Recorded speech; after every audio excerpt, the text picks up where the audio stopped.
دانش اور ثروت کی شادی کو 5 سال گزر چکے تھے اور ان کا آپس میں کبھی کوئی بڑا جھگڑا نہیں ہوا تھا۔ ایک رات دانش نے ثروت سے کہا کہ وہ اسے ایک ایسی جگہ لے جانا چاہتا ہے جہاں ان کی محبت ہمیشہ کے لیے امر ہو جائے گی۔ دانش اسے رات کے اندھیرے میں شہر سے بہت دور ایک پرانی اور ویران پہاڑی کی چوٹی پر لے گیا۔ وہاں پہنچ کر دانش نے اپنی جیب سے ایک پرانی انگوٹھی نکالی۔ ثروت وہ انگوٹھی دیکھ کر ہکا بکا رہ گئی، کیونکہ وہ انگوٹھی 5 سال پہلے اس کی دانش اور ثروت کی شادی کو 5 سال کا طویل اور خوبصورت عرصہ بیت چکا تھا۔ ان 5 سالوں میں ان کی زندگی کسی بھی پرسکون جھیل کی طرح تھی جس میں کبھی کوئی طوفان نہیں آیا تھا۔ ان دونوں کے درمیان محبت اور احترام کا ایک ایسا مضبوط رشتہ تھا جس کی مثال ان کے خاندان دوست احباب دیا کرتے تھے۔ دانش ایک نہایت ہی نفیس، دھیمے مزاج اور خیال رکھنے والا شوہر تھا جو ثروت کی آنکھوں کا اشارہ سمجھ جاتا تھا اور اس کی ہر چھوٹی بڑی خواہش کو اس کے ہونٹوں تک آنے سے پہلے ہی پورا کر دیا کرتا تھا۔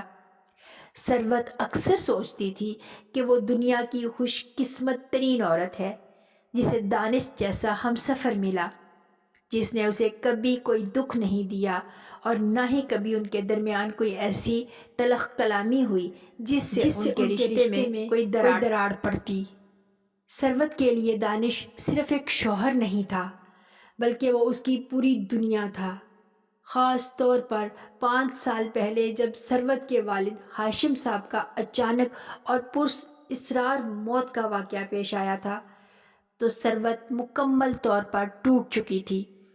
ہاشم صاحب ایک انتہائی ایماندار، اصول پسند اور نڈر سرکاری افسر تھے جن کی موت ایک ویران پہاڑی راستے پر کھائی میں گرنے سے ہوئی تھی۔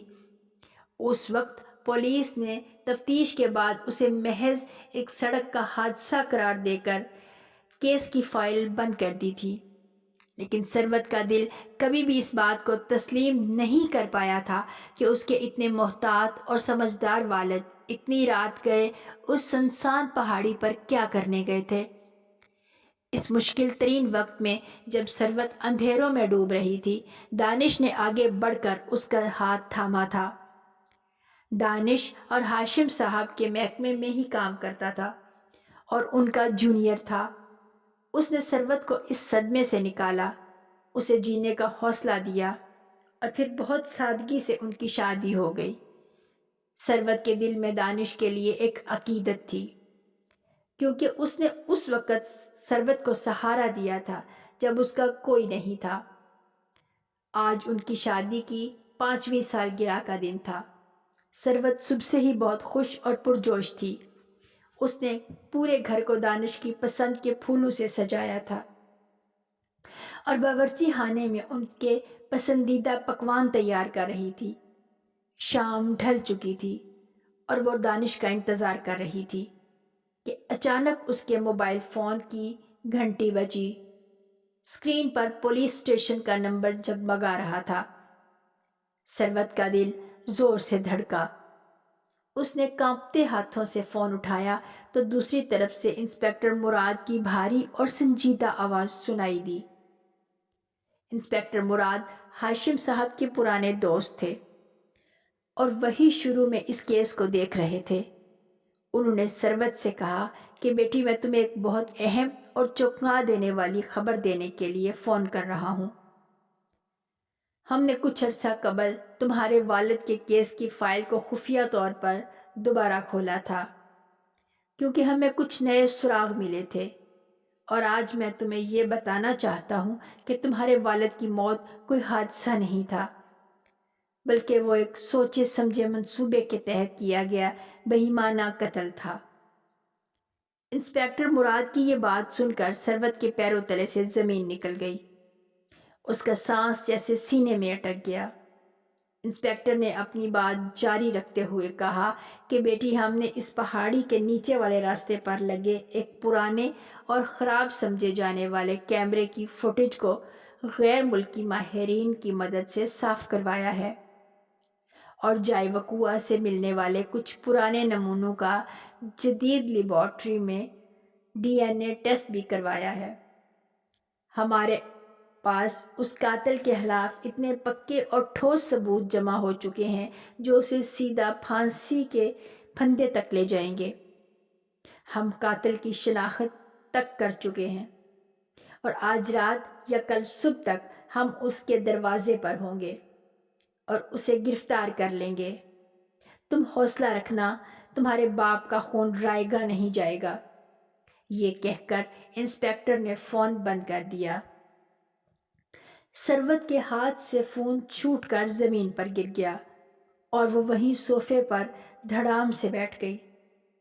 اس کی آنکھوں سے آنسوؤں کا سیلاب بہہ نکلا۔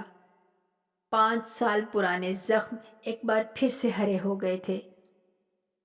اسے سمجھ نہیں آ رہا تھا کہ وہ اپنے باپ کے قاتل کے پکڑے جانے پر خوش ہو یا اس حقیقت پر ماتم کرے کہ اس کے باپ کو بے دردی سے مارا گیا تھا۔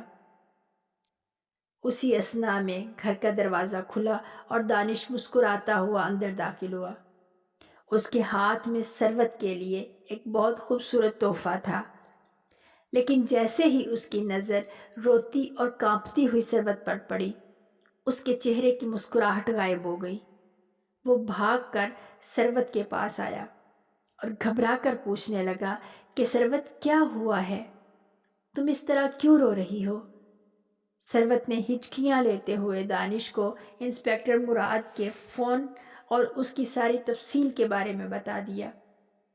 اس نے روتے ہوئے کہا کہ دانش میرے ابا کو مارا گیا تھا، وہ حادثہ نہیں تھا اور پولیس کے پاس ثبوت آ گئے ہیں۔ وہ آج رات قاتل کو پکڑنے والے ہیں۔ دانش کا چہرہ یہ سب سنتے ہی برف کی طرح سفید پڑ گیا۔ اس کے ماتھے پر پسینے کی باریک بوندیں چمکنے لگی۔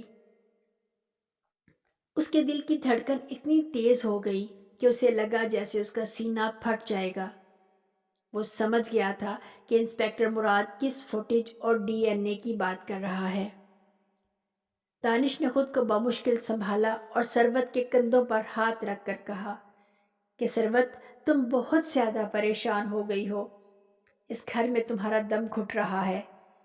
چلو میرے ساتھ، ہم ابھی گاڑی میں بیٹھ کر کہیں دور کھلی ہوا میں چلتے ہیں۔ میں تمہیں ایسی جگہ لے جانا چاہتا ہوں جہاں ہم سکون سے بیٹھ کر بات کر سکیں گے۔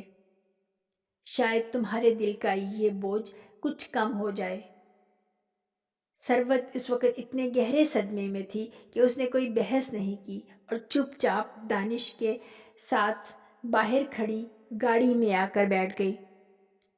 دانش نے گاڑی سٹارٹ کی اور اسے شہر کی روشن سڑکوں سے نکال کر اندھیرے اور سنسان راستوں کی طرف ڈال دیا۔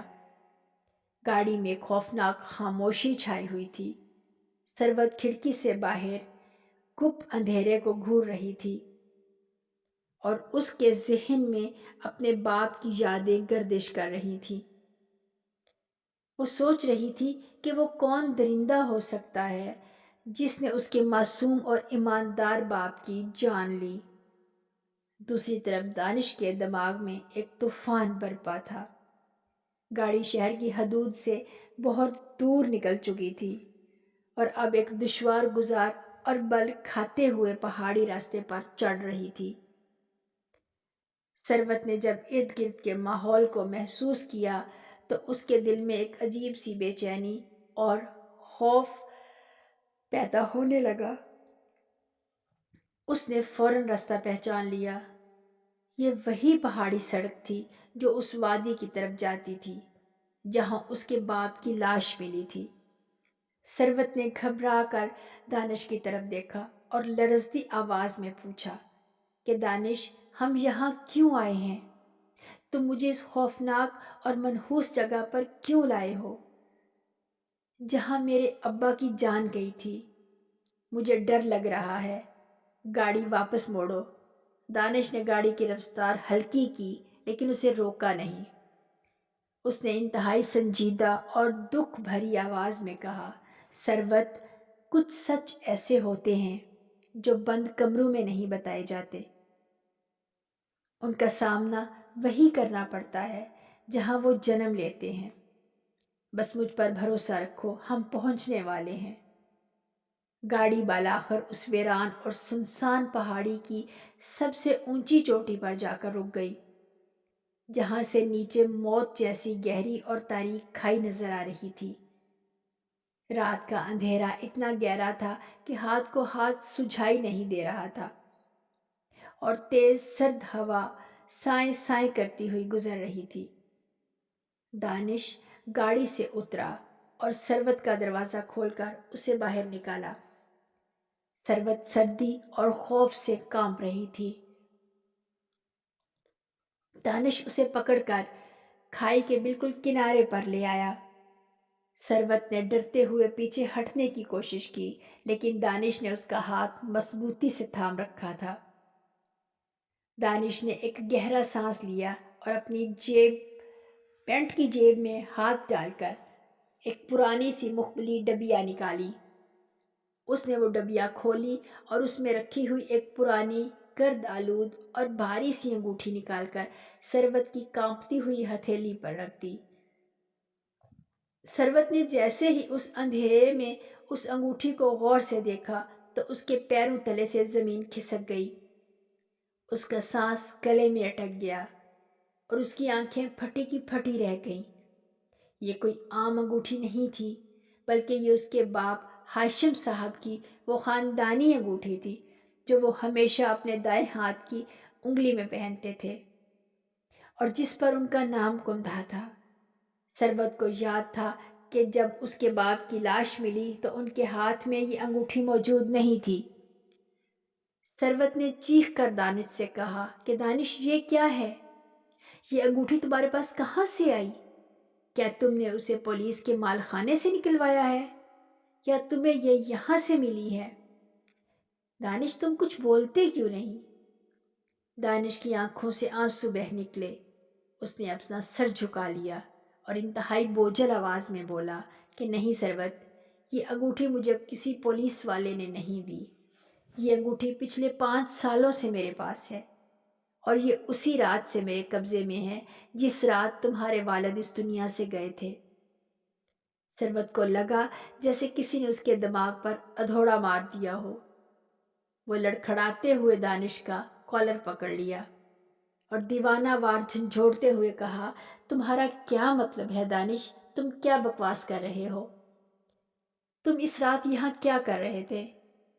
دانش نے روتے ہوئے کہنا شروع کیا کہ ثروت، میں تمہیں سب کچھ سچ بتانے کے لیے ہی یہاں لایا ہوں۔ اس سے پہلے کہ پولیس مجھے آ کر گرفتار کرے اور تم مجھے ایک سفاک قاتل سمجھ لو، میں چاہتا ہوں کہ تم میری زبانی پوری حقیقت جان لو۔ ثروت، تمہارے والد ایک بہت ایماندار افسر تھے اور انہوں نے میرے باپ کے خلاف کرپشن اور رشوت ستانی کے بہت بڑے اور پکے ثبوت اکٹھے کر لیے تھے۔ تمہارے والد میرے باپ کو جیل بھجوانا چاہتے تھے اور ان کی ساری جائیداد ضبط کروانا چاہتے تھے۔ میرے باپ کی عزت اور سب کچھ داؤ پر لگا ہوا تھا۔ اس رات تمہارے والد اس پہاڑی پر کسی مخبر سے ملنے آئے تھے۔ میں ان کے پیچھے پیچھے یہاں آیا تھا تاکہ میں ان کے پاؤں پکڑ کر ان سے التجا کر سکوں کہ وہ میرے باپ کو معاف کر دیں اور وہ ثبوت تباہ کر دیں، لیکن بدقسمتی سے میرے باپ کو بھی اس ملاقات کا پتہ چل گیا اور وہ بھی غصے میں پاگل ہو کر یہاں پہنچ گئے۔ ثروت، میں نے تمہارے والد کی منتیں کی لیکن وہ اصول کے پکے تھے، انہوں نے انکار کر دیا۔ اتنے میں میرے والد وہاں آ گئے اور ان دونوں کے درمیان بہت سخت اور تلخ بحث شروع ہو گئی۔ بات گالی گلوچ سے ہوتی ہوئی ہاتھا پائی تک جا پہنچی۔ میرے باپ نے غصے میں تمہارے باپ پر حملہ کر دیا۔ تمہارے باپ بھی مضبوط انسان تھے، انہوں نے میرے باپ کو دھکا دیا اور وہ زمین پر گر گئے۔ مجھے لگا کہ تمہارے باپ میرے باپ کو جان سے مار دیں گے اور بیٹے کی حیثیت سے میں اپنے باپ کو پٹتا ہوا نہیں دیکھ سکا۔ میں نے آگے بڑھ کر تمہارے والد کو زور سے پیچھے کی طرف دھکا دیا۔ ثروت، میرا خدا گواہ ہے کہ میرا ارادہ انہیں مارنے کا بالکل نہیں تھا۔ میں صرف انہیں اپنے باپ سے دور کرنا چاہتا تھا، لیکن اندھیرا بہت تھا اور وہ کھائی کے بالکل کنارے پر کھڑے تھے۔ وہ اپنا توازن برقرار نہ رکھ سکے اور ان کا پاؤں پھسل گیا۔ وہ سیدھے اس گہری کھائی میں جا گرے۔ میں نے پاگلوں کی طرح اس کھائی کی طرف بھاگ کر انہیں پکڑنے کی کوشش کی، لیکن میں صرف ان کا ہاتھ ہی چھو سکا، اور اسی کوشش میں ان کی یہ انگوٹھی نکل کر میرے ہاتھ میں آ گئی۔ وہ نیچے گر گئے اور سب ختم ہو گیا۔ ثروت، میں بہت ڈر گیا تھا۔ میں قاتل نہیں ہوں، وہ صرف ایک حادثہ تھا جو میرے باپ کو بچانے کے چکر میں مجھ سے ہو گیا۔ میں اپنے باپ کو لے کر وہاں سے بھاگ گیا، لیکن میرا ضمیر مجھے روز ڈستا تھا۔ میں نے تم سے شادی اسی لیے کی کیونکہ میں اندر سے ٹوٹ چکا تھا۔ تمہارے باپ کا قرض چکانا چاہتا تھا۔ میں تمہیں دنیا کی ہر خوشی دینا چاہتا تھا تاکہ میرے گناہ کا کچھ کفارہ ادا ہو سکے۔ میں تم سے سچی محبت کرتا ہوں۔ ثروت، مجھے معاف کر دو۔ میں نے جان بوجھ کر قتل نہیں کیا۔ ثروت یہ سن کر پتھر کا مجسمہ بن چکی تھی۔ اس کا دماغ سن ہو چکا تھا۔ اسے یقین نہیں آ رہا تھا کہ جس شخص کی باہوں میں اس نے 5 سال گزارے، جسے اس نے اپنا محافظ سمجھا، وہ دراصل اس کے باپ کی موت کا ذمہ دار تھا، اور اس کے باپ کے قاتل کا خون اس شخص کی رگوں میں دوڑ رہا تھا۔ ثروت کو دانش کے الفاظ میں چھپی محبت اور پچھتاوا نظر نہیں آ رہا تھا۔ اسے صرف اپنے باپ کی وہ چیخیں سنائی دے رہی تھیں جو انہوں نے اس کھائی میں گرتے ہوئے ماری ہوں گی۔ ثروت نے پوری طاقت سے دانش کو پیچھے دھکا دیا اور چیخ کر کہا کہ تم جھوٹے ہو، تم دھوکے باز ہو، تم نے اپنے باپ کے گناہوں کو چھپانے کے لیے میرے باپ کو مار ڈالا، اور پھر مجھ سے شادی کر کے میری زندگی کو بھی ایک مذاق بنا دیا۔ تم قاتل ہو دانش، تم میرے ابا کے قاتل ہو۔ میں تم سے نفرت کرتی ہوں۔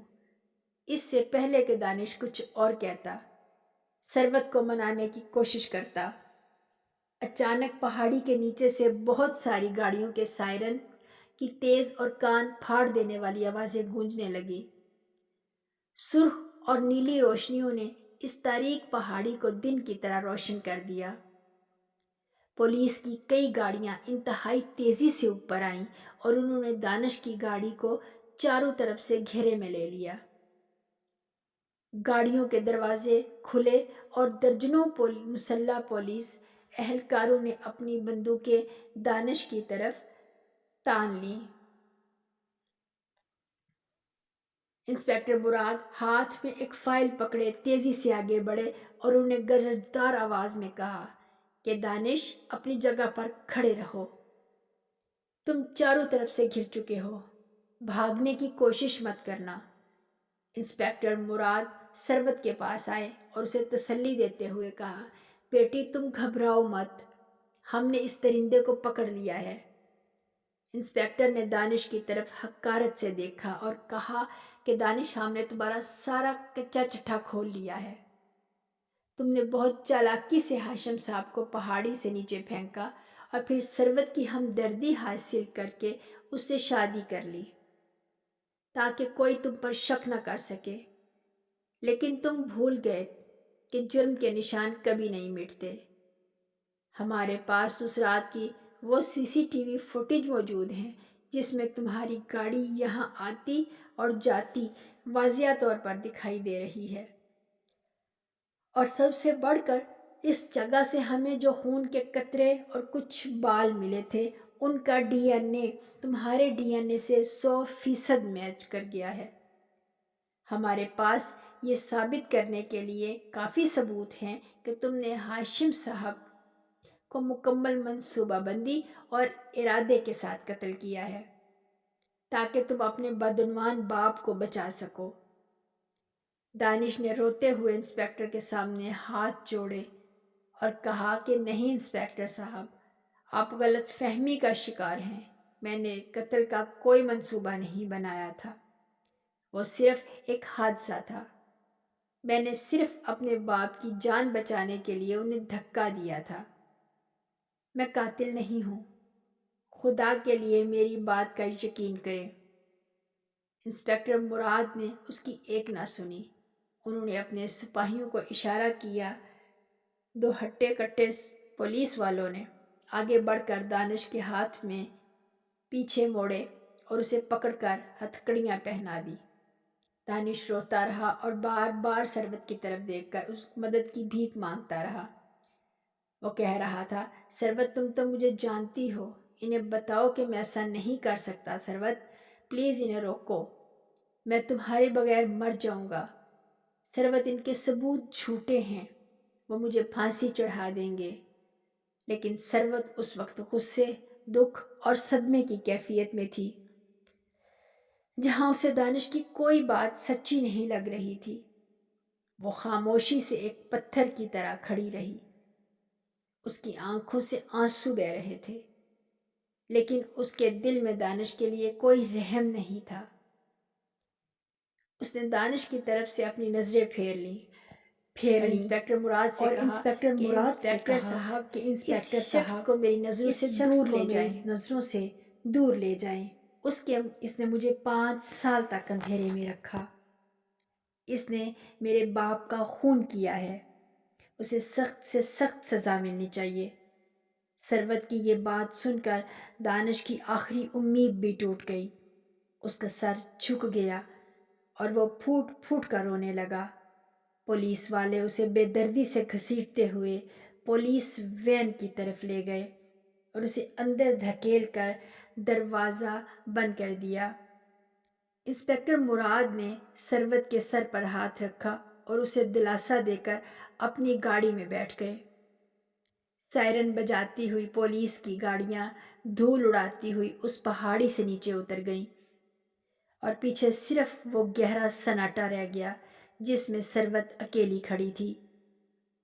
ثروت کے ہاتھ میں اب بھی وہ پرانی انگوٹھی تھی جسے وہ مضبوطی سے مٹھی میں بھینچے ہوئے تھی، اور وہ اس کھائی کی طرف دیکھ رہی تھی جہاں اس کے باپ کی جان گئی تھی، اور اب اس کے شوہر کو بھی اسی جرم میں اس سے چھین لیا گیا تھا۔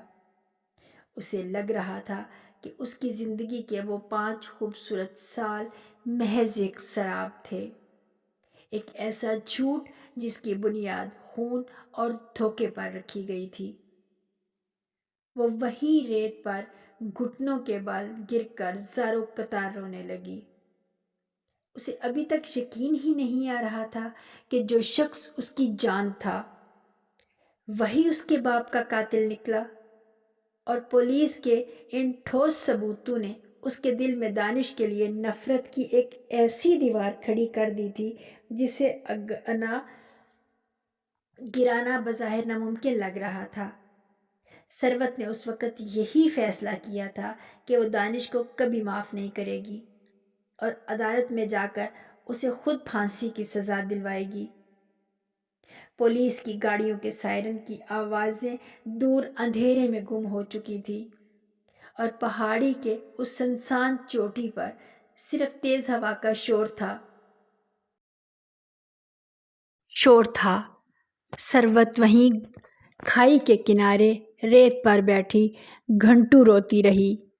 اسے لگ رہا تھا کہ اس کی زندگی کا ہر رشتہ، ہر بھروسہ اور ہر خواب اس کھائی میں گر کر چکنا چور ہو گیا تھا۔ رات کے پچھلے پہر جب سردی برداشت سے باہر ہونے لگی تو وہ بوجھل قدموں کے ساتھ اپنی گاڑی کی طرف بڑھی اور خود ڈرائیو کرتی ہوئی گھر واپس آ گئی۔ گھر کا دروازہ کھولتے ہی اسے ایسے لگا جیسے وہ کسی قبرستان میں آ گئی ہو۔ وہی گھر جو چند گھنٹے پہلے خوشیوں اور سالگرہ کی مبارکبادوں سے گونج رہا تھا، اب اسے کاٹنے کو دوڑ رہا تھا۔ ڈرائنگ روم میں اب بھی وہ موم بتیاں جل رہی تھیں جو اس نے دانش کے لیے روشن کی تھیں۔ ثروت نے غصے اور وحشت کے عالم میں وہ ساری موم بتیاں بجھا دیں۔ سالگرہ کا کیک اٹھا کر زمین پر دے مارا۔ پاگلوں کی طرح گھر کی ہر اس چیز کو توڑنے لگی جو دانش کی یاد دلاتی تھی۔ اس نے دانش کے کپڑے، اس کی تصویریں اور اس کے دیے گئے تمام تحفے ایک کونے میں جمع کیے اور ان سب کو آگ لگا دی۔ وہ آگ کے شعلوں کو دیکھتی رہی۔ اس کے دل میں دانش کے لیے نفرت کے شعلے اس سے بھی زیادہ تیز بھڑک رہے تھے۔ اگلی صبح اخبارات اور نیوز چینلز پر دانش کی گرفتاری کی خبریں چل رہی تھیں۔ ہر طرف ہنگامہ برپا تھا کہ شہر کے ایک نامور اور بظاہر شریف نظر آنے والے ٹریول ایجنٹ نے 5 سال پہلے ایک ایماندار سرکاری افسر ہاشم صاحب کو پہاڑی سے دھکا دے کر مار ڈالا تھا اور پھر ہوشیاری سے ان کی بیٹی سے شادی کر لی تاکہ ساری جائیداد ہتھیا سکے۔ ثروت کے رشتہ دار اور محلے والے اسے ہمدردی کے فون کر رہے تھے، لیکن ہر فون کال ثروت کے زخموں پر نمک چھڑکنے کے مترادف تھی۔ وہ سارا دن اپنے کمرے میں بند رہی، کسی سے بات نہیں کی۔ 2 دن بعد انسپکٹر مراد کا فون آیا اور انہوں نے ثروت کو تھانے بلایا کہ وہ دانش کے خلاف اپنا باقاعدہ بیان ریکارڈ کروا سکے۔ ثروت جب تھانے پہنچی تو اس کی حالت بہت غیر تھی۔ اس کی آنکھیں رو رو کر سوج چکی تھیں اور چہرے پر شدید تھکاوٹ تھی۔ انسپکٹر مراد نے اسے بٹھایا اور تسلی دیتے ہوئے کہا کہ بیٹی، تم نے بہت ہمت کی ہے۔ اب بس عدالت میں اس درندے کو سزا دلوانے تک مضبوط رہنا۔ میں نے چالان مکمل کر لیا ہے اور کل دانش کو عدالت میں پیش کیا جائے گا۔ ثروت نے انسپکٹر سے کہا کہ وہ ایک بار دانش سے ملنا چاہتی ہے۔ انسپکٹر نے پہلے تو منع کیا، لیکن ثروت کے اصرار پر وہ مان گیا۔ ایک سپاہی ثروت کو حوالات کی طرف لے گیا، جہاں لوہے کی موٹی سلاخوں کے پیچھے دانش زمین پر بیٹھا ہوا تھا۔ اس کی حالت دیکھ کر ایک لمحے کے لیے ثروت کا دل دھڑکا۔ دانش کے بال بکھرے ہوئے تھے، اس کے کپڑے مٹی سے اٹے ہوئے تھے اور اس کی آنکھوں میں شدید دکھ اور پچھتاوا تھا۔ اس نے جیسے ہی ثروت کو دیکھا، وہ فوراً سلاخوں کے پاس آ گیا اور روتے ہوئے ثروت کو پکارنے لگا۔ ثروت، مجھے معلوم تھا تم ضرور آؤ گی۔ ثروت، خدا کے لیے میری بات کا یقین کرو، میں نے ہاشم صاحب کو قتل کرنے کا کوئی ارادہ نہیں کیا تھا۔ میں وہاں صرف اپنے باپ کو بچانے گیا تھا۔ وہ مجھ سے حادثاتی طور پر گر گئے۔ میں قاتل نہیں ہوں ثروت۔ ثروت نے اس کی طرف انتہائی حقارت سے دیکھا اور کہا، تم جھوٹے ہو دانش، تمہاری آنکھوں میں مجھے اب صرف فریب نظر آتا ہے۔ پولیس کے پاس تمہارے خلاف پکے ثبوت موجود ہیں۔ تم نے میرے باپ کو مارا اور پھر مجھ سے جھوٹی محبت کا ناٹک کرتے رہے۔ تم ایک درندہ ہو اور میں تمہیں کبھی معاف نہیں کروں گی۔ میں تمہیں پھانسی کے پھندے تک پہنچا کر دم لوں گی۔ دانش نے روتے ہوئے سلاخوں پر سر مارا اور کہا، ثروت، میں نے تم سے سچی محبت کی ہے۔ میرے ان 5 سالوں میں کوئی جھوٹ نہیں تھا۔ میں تو ہر رات اس ڈر سے جاگ جاتا تھا کہ کہیں تم مجھ سے چھن نہ جاؤ۔ ثروت نے اس کی ایک نہ سنی اور وہاں سے تیزی سے باہر نکل آئی، لیکن تھانے سے باہر آتے ہوئے اسے اپنے دل میں ایک عجیب سی الجھن محسوس ہو رہی تھی۔ دانش کی روتی ہوئی آنکھیں اور اس کی التجائیں ثروت کے دماغ میں گونج رہی تھیں۔ اسے یاد آیا کہ دانش نے ان 5 سالوں میں کبھی کسی پر ہاتھ نہیں اٹھایا تھا۔ وہ تو ایک زخمی پرندے کو دیکھ کر بھی تڑپ اٹھتا تھا۔ کیا واقعی ایک ایسا انسان سفاک اور منصوبہ ساز قاتل ہو سکتا ہے؟ ثروت نے سر جھٹک کر ان خیالات کو دور کیا اور گھر آ گئی۔ اگلے دن عدالت میں دانش کی پیشی تھی۔ سرکاری وکیل نے دانش کو ایک خطرناک مجرم بنا کر پیش کیا اور وہ CCTV فوٹیج جج کے سامنے چلائیں جس میں دانش کی گاڑی اس رات اس پہاڑی کی طرف جاتی ہوئی نظر آ رہی تھی۔ اس کے علاوہ DNA رپورٹ بھی پیش کی گئی۔ ثروت عدالت کے کٹہرے میں کھڑی یہ سب دیکھ رہی تھی۔ دانش نے اپنا وکیل نہیں کیا تھا۔ وہ بالکل خاموش کھڑا تھا، جیسے اس نے ہر سزا قبول کر لی ہو۔ جج نے دانش سے پوچھا کہ کیا تم اپنے دفاع میں کچھ کہنا چاہتے ہو؟ دانش نے صرف اتنا کہا کہ جج صاحب، میں نے جو کیا اس کا مجھے پچھتاوا ہے، لیکن میں نے ارادتاً قتل نہیں کیا، میں صرف اپنے باپ کی جان بچا رہا تھا۔ جج نے اگلی تاریخ دے دی اور دانش کو جیل بھیج دیا۔ ثروت جب گھر واپس آئی تو اسے نیند نہیں آ رہی تھی۔ وہ بار بار دانش کے الفاظ پر غور کر رہی تھی۔ دانش کہہ رہا تھا کہ وہ اپنے باپ کو بچا رہا تھا۔ ثروت نے سوچا کہ اگر دانش نے قتل کی منصوبہ بندی کی ہوتی تو وہ مجھے 5 سال تک اتنی عزت اور محبت کیوں دیتا؟ وہ تو میری جائیداد بھی اپنے نام کروا سکتا تھا، لیکن اس نے آج تک میرے پیسوں کو ہاتھ تک نہیں لگایا تھا۔ اس نے فیصلہ کیا کہ وہ خود اس کیس کی حقیقت تک پہنچے گی۔ اگلے دن وہ انسپکٹر مراد کے دفتر گئی اور ان سے اس رات کی وہ CCTV فوٹیج دکھانے کی درخواست کی۔ انسپکٹر نے ہچکچاتے ہوئے اسے وہ ویڈیو دے دی۔ ثروت نے گھر آ کر اپنے لیپ ٹاپ پر وہ دھندلی ویڈیو چلائی۔ اس نے اس ویڈیو کو بار بار کئی گھنٹوں تک دیکھا۔ ویڈیو میں دھند اور اندھیرے کی وجہ سے چہرے صاف نظر نہیں آ رہے تھے، لیکن ثروت نے ایک چیز نوٹ کی کہ پہاڑی کے کنارے پر 2 نہیں بلکہ 3 سائے موجود تھے۔ ایک سایہ ہاشم صاحب کا تھا اور دوسرا ایک قدرے بوڑھے آدمی کا تھا جو ہاشم صاحب سے الجھ رہا تھا، اور پھر اچانک تیسرا سایہ یعنی دانش تیزی سے بھاگتا ہوا آیا اور اس نے دونوں کے درمیان گھس کر انہیں الگ کرنے کی کوشش کی۔ اس دوران اس کا ہاتھ ہاشم صاحب کو لگا اور وہ پیچھے کھائی میں گر گئے۔ ثروت نے ویڈیو کو فریز کیا اور اس بوڑھے آدمی کے سائے کو غور سے دیکھا۔ اس کا لباس اور چلنے کا انداز بالکل دانش کے والد جیسا تھا، جن کا انتقال 2 سال پہلے ہو چکا تھا۔ ثروت کو اب دانش کی بات پر یقین آنے لگا کہ وہ واقعی وہاں دانش کا باپ موجود تھا اور دانش نے صرف بچاؤ کی کوشش کی تھی۔ ثروت کا دل زور سے دھڑکنے لگا۔ اسے اپنی غلطی کا احساس ہوا کہ اس نے دانش پر اعتبار نہیں کیا۔ اس نے اسی وقت اپنے باپ کے پرانے کمرے کی تلاشی لینے کا فیصلہ کیا۔ دانش نے بتایا تھا کہ ہاشم صاحب کے پاس اس کے باپ کی کرپشن کے ثبوت موجود تھے۔ ثروت نے اپنے باپ کی پرانی الماریوں اور صندوق چھان مارے۔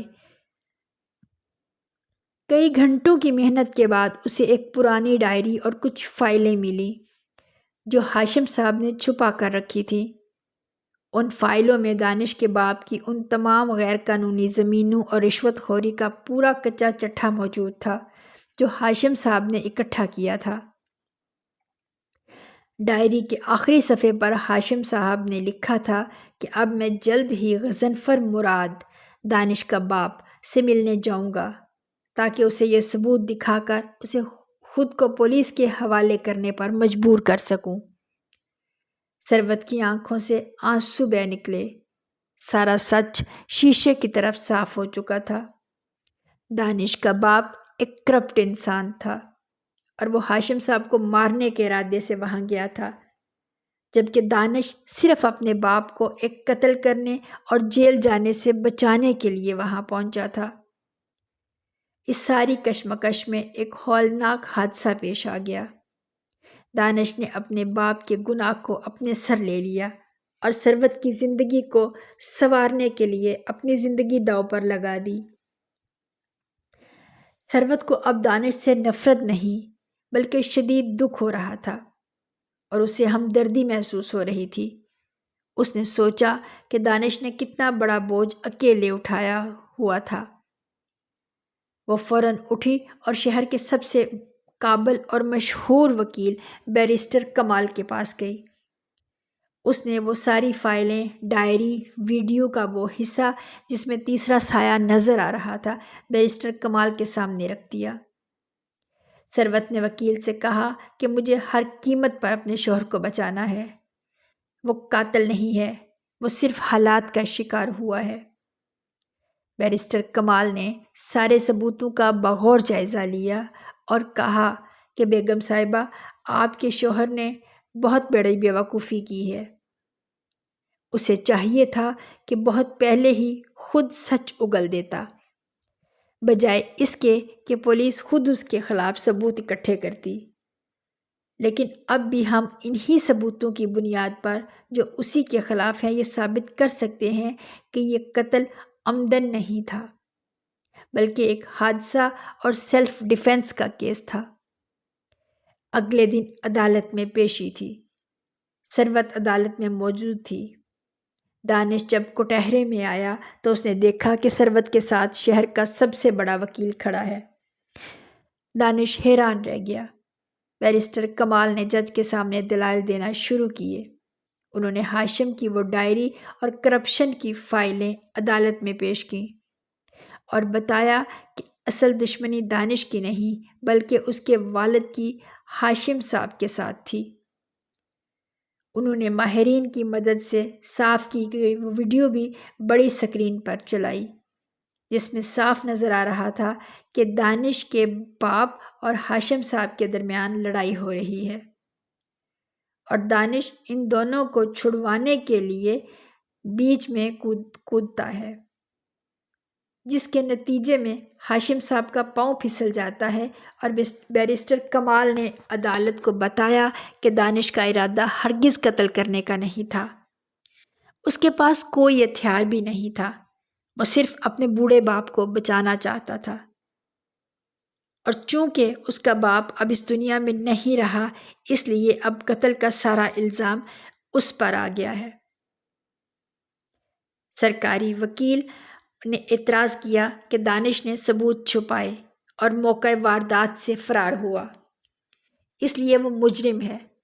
لیکن بیرسٹر کمال نے جواب دیا کہ خوف اور صدمے کی حالت میں انسان کا موقع سے بھاگ جانا ایک فطری عمل ہے۔ دانش نے اس موقع کے بعد مقتول کی بیٹی کی کفالت کی اور اسے 5 سال تک بے پناہ محبت اور عزت دی، جو کوئی بھی شفاق قاتل کبھی نہیں کر سکتا۔ اس کے بعد بیرسٹر کمال نے ثروت کو گواہی کے لیے کٹہرے میں بلایا۔ ثروت جب کٹہرے میں کھڑی ہوئی تو پورے کمرے میں خاموشی چھا گئی۔ ثروت نے روتے ہوئے کہا کہ جج صاحب، میرے باپ کا جانا میری زندگی کا سب سے بڑا دکھ تھا، اور میں نے سوچا تھا کہ میں ان کے قاتل کو اپنے ہاتھوں سے ماروں گی، لیکن جب سے میں نے یہ سارے ثبوت دیکھے اور اپنے شوہر کے ان 5 سالوں کو یاد کیا تو مجھے یقین ہو گیا کہ دانش قاتل نہیں ہے۔ وہ ایک بہت اچھا انسان ہے جس نے اپنے باپ کی غلطی کا کفارہ ادا کرنے کے لیے میری ہر خوشی کا خیال رکھا۔ اس نے مجھے کبھی محسوس نہیں ہونے دیا کہ میں یتیم ہوں۔ جج صاحب، میں ہاشم صاحب کی بیٹی ہونے کے حیثیت سے اپنے شوہر دانش کو معاف کرتی ہوں، کیونکہ اس نے جو کچھ کیا وہ جان بوجھ کر نہیں کیا تھا۔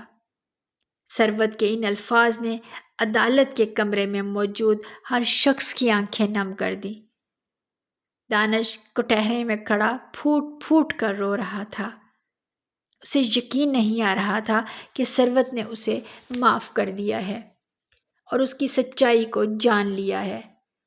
جج نے تمام ثبوتوں، گواہوں کے بیانات اور خاص طور پر مقتول کی بیٹی کی گواہی اور معافی نامے کو مد نظر رکھتے ہوئے فیصلہ محفوظ کر لیا۔ چند گھنٹوں بعد جج نے اپنا فیصلہ سنایا۔ جج نے کہا کہ یہ ثابت ہو چکی ہے کہ دانش نے ہاشم صاحب کا قتل جان بوجھ کر یا کسی ذاتی فائدے کے لیے نہیں کیا تھا۔ یہ ایک حادثہ تھا جو 2 لوگوں کی لڑائی کے دوران پیش آیا۔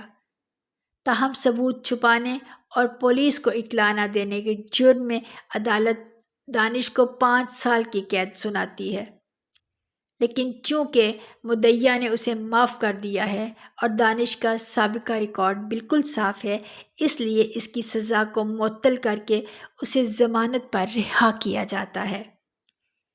یہ فیصلہ سنتے ہی عدالت میں خوشی کی لہر دوڑ گئی۔ ثروت بھاگ کر دانش کے پاس آئی اور اس سے لپٹ کر رونے لگی۔ دانش نے ثروت کو تھاما اور روتے ہوئے کہا کہ ثروت، تم نے مجھ پر یقین کر کے مجھے نئی زندگی دی ہے۔ میں ساری زندگی تمہارا یہ احسان نہیں بھولوں گا۔ ثروت نے کہا کہ تم مجھے سچ بول کر جیت لیا ہے۔ دانش، ہمارے درمیان جو بھی غلط فہمیاں تھیں وہ ختم ہو چکی ہیں۔ اب ہم ایک نئی زندگی شروع کریں گے جس میں کوئی راز، کوئی اندھیرا نہیں ہوگا۔ پولیس کی رسمی کارروائی کے بعد دانش کو رہا کر دیا گیا۔ وہ دونوں عدالت سے باہر نکلے تو سورج کی روشنی ان کے چہروں پر پڑ رہی تھی۔ یہ روشنی ایک نئی امید اور سچی محبت کی علامت تھی۔ ثروت نے اپنی جیب سے اپنے باپ کی وہ انگوٹھی نکالی اور اسے دانش کے ہاتھ پر رکھ دیا اور کہا کہ اب یہ انگوٹھی کوئی خوفناک یادگار نہیں، بلکہ تمہاری سچائی اور میری معافی کی گواہ ہے۔ وہ دونوں ایک ساتھ اپنی گاڑی میں بیٹھے ایک نئے سفر کی طرف روانہ ہو گئے، جہاں ماضی کی تلخیاں پیچھے چھوٹ چکی تھیں اور ان کے سامنے ایک روشن اور محبت بھرا مستقبل ان کا منتظر تھا۔ اس طرح ان کی وہ کھوئی ہوئی خوشیاں انہیں دوبارہ مل گئیں جنہیں ایک بھیانک حادثے نے چھین لیا تھا۔ اس کہانی سے ہمیں سبق ملتا ہے کہ سچائی کتنی ہی کڑوی اور تلخ کیوں نہ ہو، اسے چھپانے سے معاملات کبھی حل نہیں ہوتے، بلکہ وقت گزرنے کے ساتھ ساتھ وہ ایک ایسا ناسور بن جاتی ہیں جو انسان کے اندر کا سارا سکون اور خوشیاں تباہ کر دیتی ہے۔ دانش نے اپنے باپ کی غلطی پر پردہ ڈالنے اور ثروت کو دکھ سے بچانے کے لیے جس جھوٹ کا سہارا لیا، اس ایک جھوٹ نے اس کی 5 سالہ پرسکون اور محبت بھری زندگی کو ایک ہی لمحے میں جہنم بنا دیا، کیونکہ یہ رشتے اور محبت کبھی بھی دھوکے اور فریب کی بنیاد پر کھڑے نہیں رہ سکتے۔ اگر دانش پہلے ہی ثروت کو ساری حقیقت بتا دیتا تو شاید اسے اتنی بڑی ذہنی اذیت، رسوائی اور جیل کی ہوا نہ کھانی پڑتی۔ دوسری طرف یہ کہانی ہمیں معاف کرنے کی وہ عظیم طاقت بھی دکھاتی ہے جو بڑے سے بڑے غصے اور انتقام کی آگ کو بجھا سکتی ہے۔ ثروت نے جب سچ کی گہرائی تک پہنچ کر یہ جان لیا کہ دانش کا ارادہ ہرگز قتل کا نہیں تھا، تو اس نے اپنے باپ کے دکھ کے باوجود اپنے شوہر کی مجبوری کو سمجھا اور اسے دل سے معاف کر دیا، جو ایک سچے اور مضبوط انسان کی سب سے بڑی نشانی ہے۔ انسان سے غلطیاں اور حادثات ہو سکتے ہیں، لیکن ان غلطیوں کو چھپانا اور قانون کو دھوکہ دینا سب سے بڑا گناہ ہے۔ قدرت کا نظام بہت انصاف پسند ہے۔ وہ حقائق کو کبھی ہمیشہ کے لیے اندھیرے میں دفن نہیں ہونے دیتا۔ دیر یا سویر سچ اپنا راستہ بنا کر سامنے آ ہی جاتا ہے۔ اس لیے زندگی ہمیں چاہے کتنی ہی مشکل کیوں نہ ہو، ہمیں ہمیشہ سچائی کا راستہ چننا چاہیے، کیونکہ سچ بولنے کا عارضی دکھ ساری زندگی کے اس پچھتاوے اور خوف سے بہتر ہے جو انسان کو اندر ہی اندر دیمک کی طرح کھا جاتا ہے۔ اور بالآخر سچائی ہی وہ واحد روشنی ہے جو انسان کو ذہنی سکون اور رشتوں کی اصل پہچان تک لے جاتی ہے۔ ناظرین، آپ کو آج کی ہماری یہ کہانی کیسی لگی؟ کمنٹ باکس میں اپنی قیمتی رائے کا اظہار ضرور کیجیے گا۔ ویڈیو پسند آئے تو اسے ویڈیو کو لائک اور دوسروں کے ساتھ شیئر ضرور کریں۔ مزید اس طرح کی سبق آموز کہانیاں اور واقعات سننے کے لیے ہمارے چینل AQ اسٹوریز کو ضرور سبسکرائب کریں۔ شکریہ۔ اللہ حافظ۔